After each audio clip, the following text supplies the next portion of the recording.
Thank you, Rick. Well, there's a birthday celebration this weekend at the old Idaho Penitentiary in Boise. It's for a cat called Dennis, and he spent 16 years as the unofficial pet of the prison. Now, Dennis likely got his name from the prisoner who snuck him in, but the name of that prisoner, we don't know. Maybe you do. Who knows? What is known is the impact left by a long-haired tomcat, and we learned more about him in 2021 ahead of what would have been his 69th birthday. It started as the territorial prison in 1872, a rather rough house in those early days. But by the early 1950s, the old Idaho State Penitentiary had mellowed, mostly, but it was also expanding. We're working on building number 4 house and the maximum security building. Number 4 house, number 5 house were built by the prisoners just like all the other buildings. And so there was unrest surrounding the amount of work that they had to do and the small amount of leisure time that they had. I would expect that any sort of distraction was welcomed. Exactly. A welcome distraction and a bit of levity in a place doesn't have a lot of levity. Enter Dennis the cat. In June of 1952, a prisoner serving a life sentence smuggled the black tomcat into House 2. Sure, there's a no pet policy, right? Absolutely. I mean, they had been keeping him secret. They had been keeping him hidden. They'd been sneaking him snacks, sneaking him food.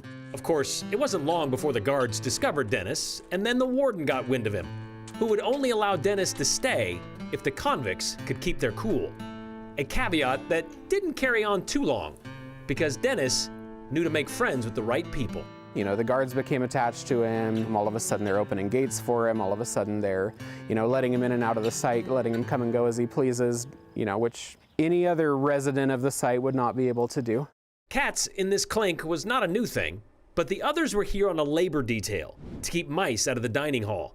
So what makes Dennis so special? What makes Dennis so special is the fact that he was referred to more as a pet than a mouser. There's plenty of affection for all the other cats, but Dennis was seen as more of a comfort animal. He lived in the barber shop rather than the dining hall.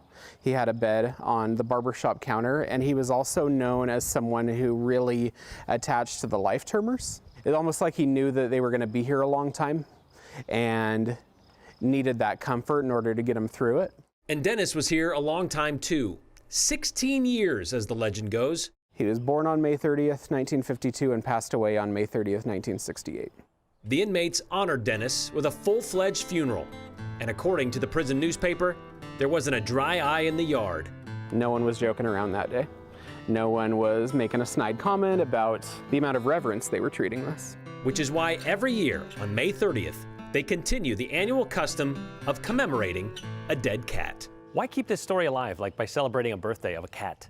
Because it is an example of the shared humanity of the folks who were here and the compassion that is demonstrated by people who are experiencing the, most likely the worst period of their lives. There's a lot of sentiment attached to Dennis's story.